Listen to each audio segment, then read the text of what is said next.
नमस्कार दोस्तों, शास्त्र ज्ञान में आपका स्वागत है। मैं बहुत खुश हूँ कि आप आज हमारे साथ हैं। अगर आपने अभी तक चैनल को सब्सक्राइब नहीं किया है तो जल्दी से करें ताकि आप हमारे सबसे नवीन अपडेट्स को मिस न करें। मैं यह कहना चाहता हूँ कि आप सभी का धन्यवाद करता हूँ जो इस समृद्धि भरे समुदाय का हिस्सा बने हैं। आपका समर्थन हमारे लिए अत्यंत महत्वपूर्ण है और यही हमारे चैनल को मजबूती देता है। बिना और कुछ कहे चलिए शुरू करते हैं। ब्रह्मा पुराण ग्रंथ का आज 20वां दिवस है, लेकिन इससे पहले इस वीडियो को लाइक करना न भूलें और नीचे अपनी राय देने के लिए कमेंट करें। मुझे आपसे बात करना बहुत पसंद है और यह वाकई मेरे चैनल को एक जीवंत अवस्था का स्थान बनाता है। तो बिना किसी देरी के चलिए शुरू करते हैं। कल अंत में हमने देखा महायशस्वी ययाति ने स्त्री से उपवास करके देह का त्याग किया और स्वर्गलोक को प्राप्त कर लिया। आज देखिए ययाति पुत्रों के वंश का वर्णन। ब्राह्मणों ने कहा, सूत जी, हम लोग पुरु, द्रुह्यु, अनु, यदु तथा तुर्वसु के वंशों का पृथक पृथक वर्णन सुनना चाहते हैं। लोमहर्षण जी ने कहा, मुनिवरों, आप लोग महात्मा पुरु के वंश का विस्तार पूर्वक वर्णन सुने। मैं क्रमशः सुनाता हूँ। पुरु के पुत्र सुवीर हुए। उनके पुत्र का नाम मनस्यु था। मनस्यु के पुत्र राजा अभ्यद थे। अभ्यद के सुधनवा, सुधनवा के सुबाहु, सुबाहु के रौद्राश्व तथा रौद्राश्व के दशार्णेयु, कृकनेयु, कक्षेयु, स्थंडिलेयु, संतेयु, ऋचेयु, जलेयु, स्थलेयु, धनेयु एवं वनेयु, ये 10 पुत्र हुए। इसी प्रकार भद्रा, शूद्रा, मंदरा, शल्दा, मल्दा, खलदा, नलदा, सुरसा, बोचपला तथा स्त्रीरत्नकूटा, ये 10 कन्याएं हुई। अत्रिकुल में उत्पन्न महर्षि प्रभाकर उन सबके पति हुए। उन्होंने भद्रा के गर्भ से परम यशस्वी सोम को पुत्र रूप में उत्पन्न किया। राहु से आहत होकर जब सूर्य आकाश से पृथ्वी पर गिरने लगे और समस्त संसार में अंधकार छा गया, उस समय प्रभाकर ने ही अपनी प्रभा फैलाई। महर्षि ने गिरते हुए सूर्य को तुम्हारा कल्याण हो यह कहकर आशीर्वाद दिया। उनके इस कथन से सूर्य पृथ्वी पर नहीं गिरे। महातपस्वी प्रभाकर ने सब गोत्रों में अत्रि को ही श्रेष्ठ बनाया।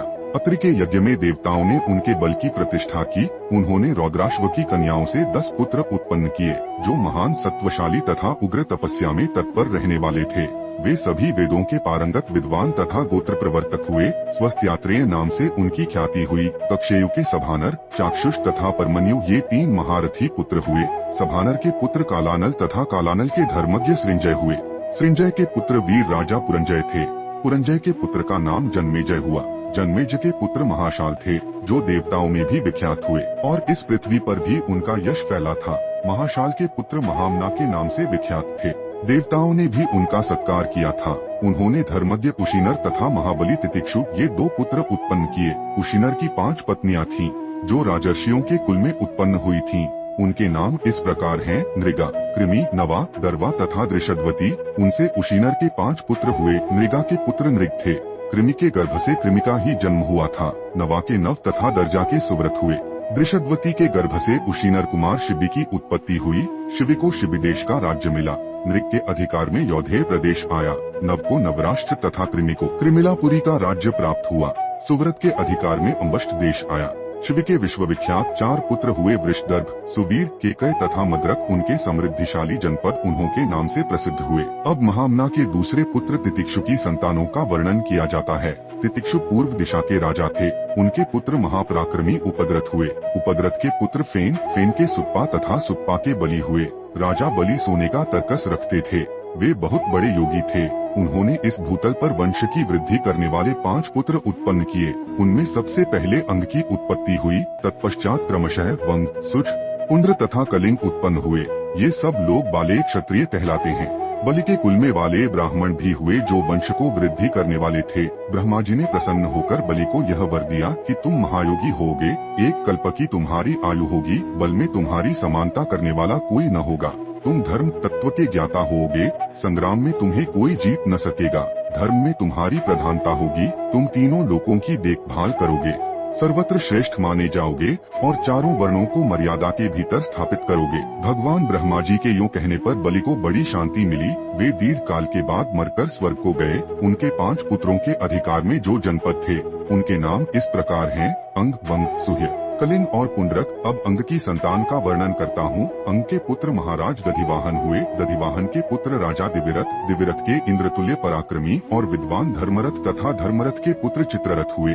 राजा धर्मरथ जब कालंजर पर्वत पर यज्ञ करते थे उस समय महात्मा इंद्र ने उनके साथ बैठकर सोमपान किया था। चित्ररथ के पुत्र दशरथ हुए, जो लोमपाद के नाम से विख्यात थे। उन्हीं की पुत्री शांता थी। दशरथ के पुत्र महायशस्वी वीर चतुरंग हुए, जो ऋष्यशृंग मुनि की कृपा से उत्पन्न हुए थे। चतुरंग के पुत्र का नाम पृथुलाक्ष था। पृथुलाक्ष के पुत्र महायशस्वी चंप थे। चंपा की राजधानी चंपा थी, जो पहले मालिनी के नाम से प्रसिद्ध थी। चंपा के पुत्र हर्यश्व हुए। हर्यश्व के पुत्र वैभांडकी थे, जिनका वाहन इंद्र का ऐरावत हाथी था। उन्होंने मंत्र द्वारा उस उत्तम हाथी को पृथ्वी पर उतारा था।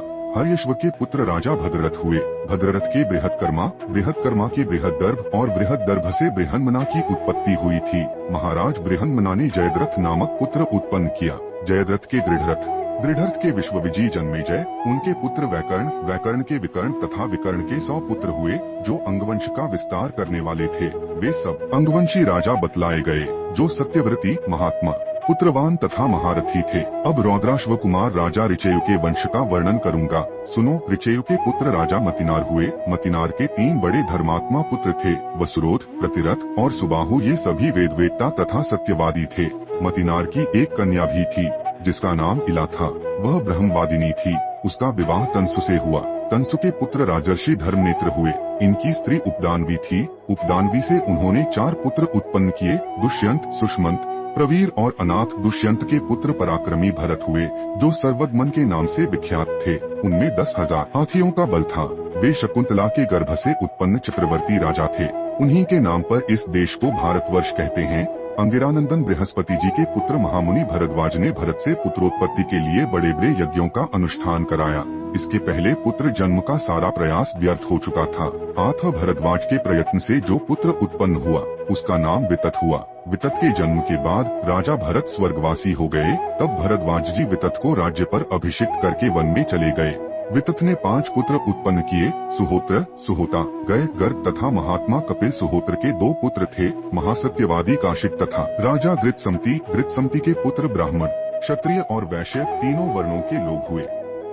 मुनिवरों, अब आजमीढ़ नामक दूसरे वंश का वर्णन सुनो। सुहोत्र का एक पुत्र था बृहत। उसके 3 पुत्र हुए, अजमीढ़, द्विमीढ़ और पुरुमीढ़। अजमीढ़ से नीली के गर्भ से सुशांति नामक पुत्र उत्पन्न हुआ। सुशांति से पुरुजाति और पुरुजाति से बाह्याश्व का जन्म हुआ। बाह्याश्व के 5 पुत्र हुए, जो समृद्धिशाली 5 जनपदों से युक्त थे।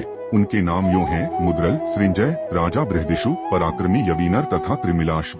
ये 5 देशों की रक्षा के लिए अलम समर्थ थे, इसलिए उनके अधिकार में आए हुए जपनत पंचाल कहलाए। मुद्रल के पुत्र महायशस्वी मौदगल्य थे।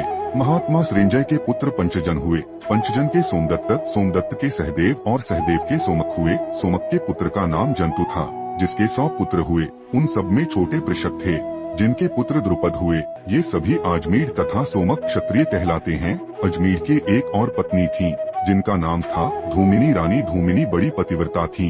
ये पुत्र की कामना से व्रत करने लगी।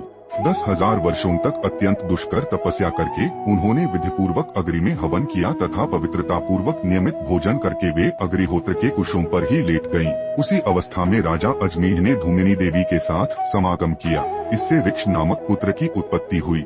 ऋक्ष धूम्र के समान वर्ण वाले एवं दर्शनीय पुरुष थे। ऋक्ष से संवरण और संवरण से कुरु उत्पन्न हुए, जिन्होंने प्रयाग से जाकर कुरुक्षेत्र की स्थापना की। वह बड़ा ही पवित्र एवं रमणीय क्षेत्र है। कितने ही पुण्यात्मा पुरुष उसका सेवन करते हैं। कुरु का महान वंश उन्हीं के नाम पर कौरव कहलाया। कुरु के 4 पुत्र हुए, सुधन्वा, सुधनु, परीक्षित और अरिमेजय। परीक्षित के पुत्र जन्मेजय, श्रुतसेन, अग्रसेन और भीमसेन हुए। ये सभी बलशाली और पराक्रमी थे। जन्मेजय के पुत्र सुरथ हुए। सुरथ के विदुरथ, विदुरथ के महारथी ऋक्ष हुए। ये दूसरे ऋक्ष थे। इस सोमवंश में 2 ऋक्ष, 2 ही परीक्षित, 3 भीमसेन तथा 2 जन्मेजय नाम के राजा हुए। द्वितीय ऋक्ष के पुत्र भीमसेन थे। भीमसेन से प्रतीप और प्रतीप से शांतनु, देवापी तथा बाहनिक, ये 3 महारथी पुत्र हुए। अब राजर्षि बाहिक के वंश का वृत्तांत सुनो। बाहनिक के पुत्र महायशस्वी सोमदत्त थे। सोमदत्त से भूरी, भूरिश्रवा और शल, ये 3 पुत्र हुए। देवापी देवताओं के उपाध्याय और मुनि हुए। शांतनु कौरव वंश का भार वहन करने वाले राजा हुए। अब मैं शांतनु के त्रिभुवन विख्यात वंश का वर्णन करूंगा। शांतनु ने गंगा के गर्भ से देवव्रत नामक पुत्र उत्पन्न किया। देवव्रत ही भीष्म नाम से विख्यात पांडवों के पितामह थे। तत्पश्चात शांतनु की काली नाम वाली पत्नी ने विचित्रवीर्य नामक पुत्र उत्पन्न किया, जो पिता का प्यारा तथा धर्मात्मा था। विचित्रवीर्य की स्त्रियों से श्री कृष्ण द्वैपायन ने धृतराष्ट्र, पांडु तथा विदुर को जन्म दिया। धृतराष्ट्र ने गांधारी के गर्भ से 100 पुत्र उत्पन्न किए। उन सब में दुर्योधन ज्येष्ठ था। पांडु के पुत्र अर्जुन हुए। अर्जुन से सुभद्रा कुमार अभिमन्यु की उत्पत्ति हुई। अभिमन्यु से परीक्षित और परीक्षित से जन्मेजय का जन्म हुआ।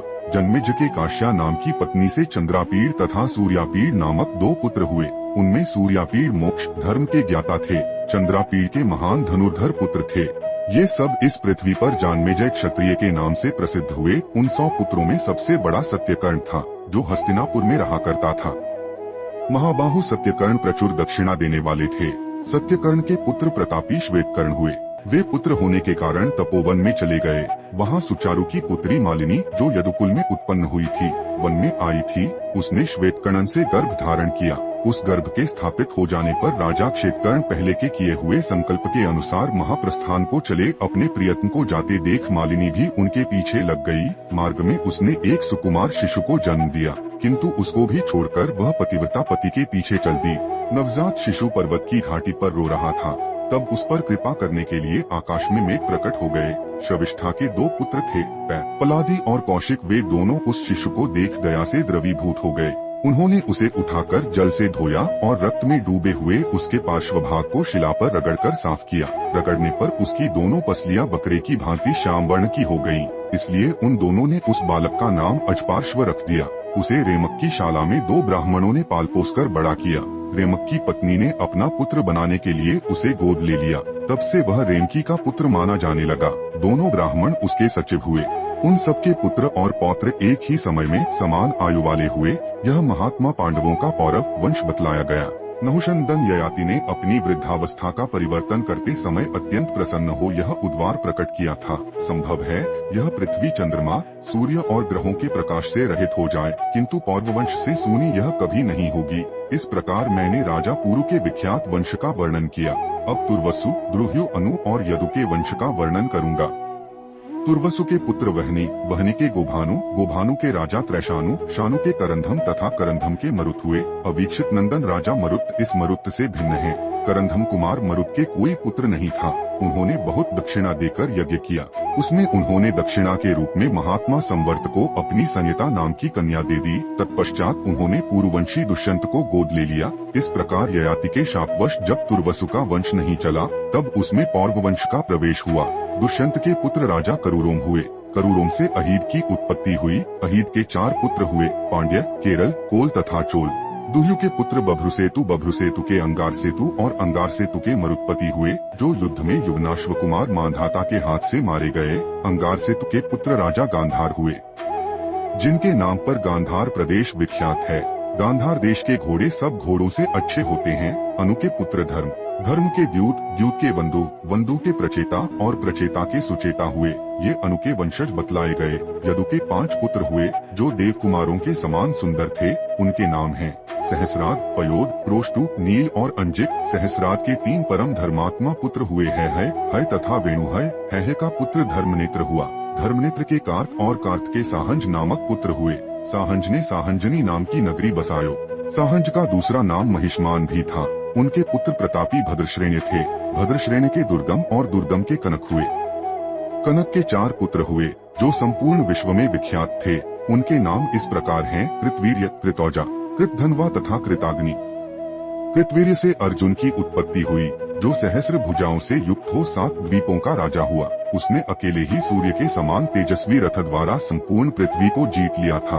उसने 10,000 वर्षों तक अत्यंत कठोर तपस्या करके दत्तात्रेय जी की आराधना की। दत्तात्रेय जी ने उसे कई वरदान दिए। पहले तो उसने युद्ध काल में 1000 भुजाएं मांग युद्ध करते समय किसी योगीश्वर की भांति उसके 1 सहस्र भुजाएं प्रकट हो जाती थीं।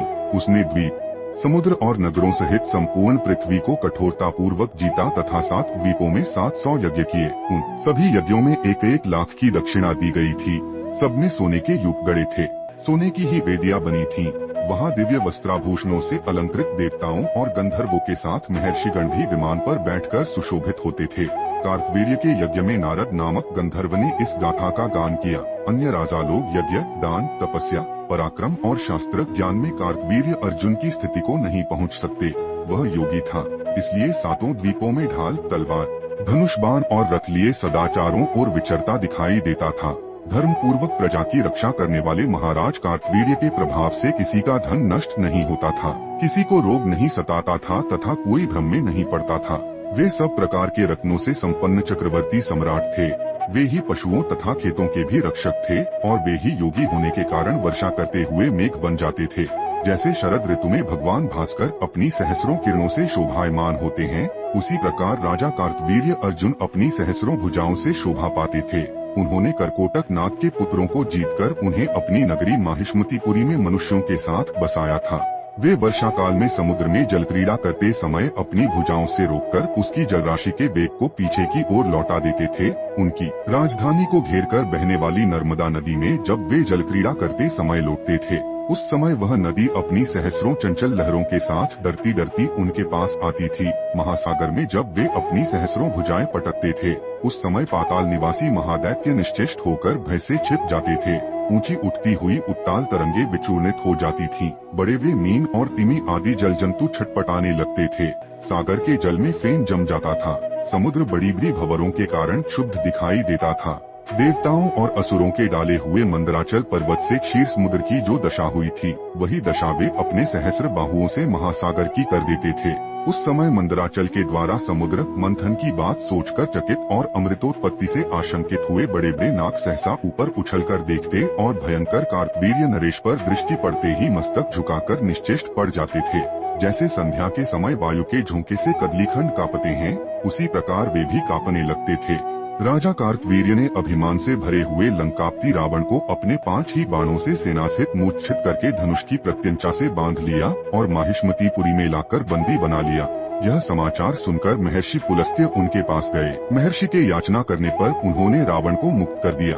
अर्जुन की 1000 भुजाओं में धारण किए हुए धनुषों की प्रत्यंचा का इतना घोर शब्द होता था, मानो प्रलयकालीन मेघ गरजते हों अथवा वज्र फट पड़ा हो। अहो, परशुराम जी का पराक्रम धन्य है, जिन्होंने सुवर्णमय तालवन के समान राजा कार्तवीर्य की सहस्रों भुजाओं को काट डाला था। एक दिन की बात है, प्यासे अग्रदेव ने राजा कार्तवीर्य से भिक्षा मांगी। उन्होंने 7 द्वीप, नगर, गांव, गोष्ठ तथा सारा राज्य उन्हें भिक्षा में दे दिए। अग्रदेव सर्वत्र प्रज्वलित हो उठे और महाराज कार्तवीर्य के प्रभाव से समस्त पर्वतों एवं वनों को जलाने लगे।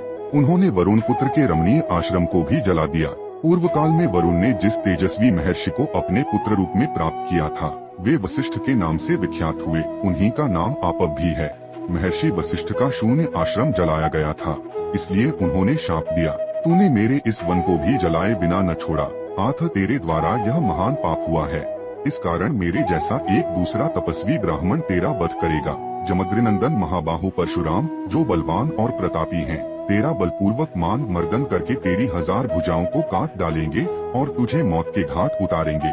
जो शत्रुओं के नाशक और धर्म पूर्वक प्रजा के रक्षक थे, जिनके प्रताप से किसी के धन का नाश नहीं होने पाता था, वे महाराज कार्तवीर्य महामुनि वशिष्ठ के शापवश परशुराम जी के हाथ से मृत्यु को प्राप्त हुए। उन्होंने स्वयं ही पहले इसी तरह का वर मांगा था। कार्तवीर्य के 100 पुत्र थे, किंतु उनमें 5 ही शेष बचे। वे सभी अस्त्र शस्त्रों के ज्ञाता, बलवान, शूर, धर्मात्मा और यशस्वी थे। उनके नाम ये हैं शूरसेन, शूर, वृषण, मधुपध्वज और जयध्वज। जयध्वज अवंती के महाराज थे। जयध्वज के पुत्र महाबली तालजंग हुए। उनके 100 पुत्र थे, जो तालजंग घ के नाम से विख्यात थे। वंश में वितिहोत्र, सुजात, भोज, अवंती, तौंडिके, तालजंग तथा भरत आदि क्षत्रियों का समुदाय हुआ। इनकी संख्या बहुत होने से पृथक पृथक नाम नहीं बतलाए गए। वृष आदि बहुत से पुण्यात्मा यादव इस पृथ्वी पर उत्पन्न हुए। उनमें वृष वंश के प्रवर्तक थे। वृष के पुत्र मधु थे। मधु के 100 पुत्र हुए, जिनमें वृषण वंश चलाने वाले हुए। वृषण के वृष्णि और मधु के वंशज माधव कहलाए। इसी प्रकार यदु के नाम पर यादव तथा है के नाम से है क्षत्रिय कहलाते हैं। जो प्रतिदिन कार्तवीर्य अर्जुन के जन्म का वृत्तांत यहाँ कहेगा, उसके धन का नाश नहीं होगा, उसका नष्ट हुआ धन भी मिल जाएगा। इस प्रकार ययाति पुत्रों के 5 वंश यहाँ बतलाए गए, जो समस्त लोगों को धारण करते हैं। यदु के वंशधर पुण्यात्मा क्रोष्टुके, जिनके कुल में वृषण वंशावतंस श्रीहरि श्री कृष्ण रूप में प्रकट हुए थे। वंश का वर्णन सुनकर मनुष्य सब पापों से मुक्त हो जाता है। उम्मीद है कि आपने आज के वीडियो का आनंद लिया होगा। अगर आपने कुछ सीखा तो वीडियो को लाइक करें और इसे अपने दोस्तों के साथ शेयर करें। अगर आपने अभी तक सब्सक्राइब नहीं किया है तो जल्दी से करें और हमारे शास्त्र ज्ञान समुदाय में शामिल हों। हम हर रोज हमारे शास्त्रों के रोचक वीडियो में कुछ न कुछ सीखते हैं और मुझे आपको इस सफल यात्रा में साथी बनाकर खुशी होगी। आपने मेरे साथ यह समय बिताया। आपका समर्थन हमारे चैनल की धड़कन है और मैं हर एक आपके लिए बनाए गए वीडियो में यही प्राप्त करना चाहता हूँ। मिलते हैं अगले वीडियो में, तब तक के लिए जय श्री राम, जय श्री कृष्ण, हर हर महादेव, जय बजरंग बली। धन्यवाद।